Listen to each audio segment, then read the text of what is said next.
Almost all of us would be aware not to use mobile phones at the fuel stations due to risk of explosion.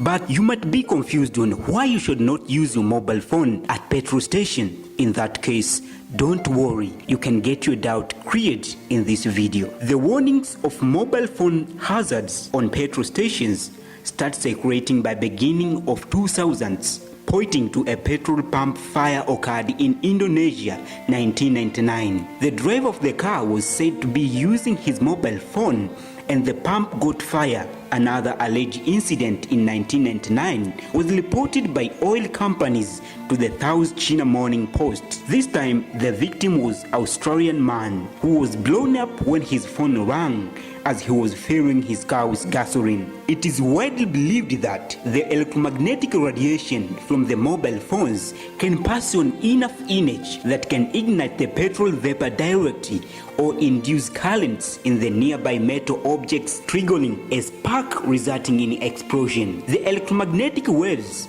are responsible for the two-way communication between your phone and the tower. These waves contain high energy, and this is a major cause of concern. Talking from scientific perspective, there is no evidence proving the connection between explosions at the petrol stations and the use of mobile phones. In fact, studies have proven that none of the petrol station fires were related to mobile phone usage. The batteries that power the mobile phones are of low voltage, so there is no potent enough to ignite a spark at a petrol station. The minimum energy a spark should possess to ignite petrol vapor is around 0.2 millijoules. It's true that a full charged mobile phone battery contains around 5 million times this energy, but the problem is they are not designed to make sparks. If the internal circuit is well fault, lithium-ion battery can explode while charging, but we don't charge our phones in petrol pumps. The only way that a mobile phone could generate a spark at a petrol station would be due to defective battery, which is unlikely and could also occur in the case of the car's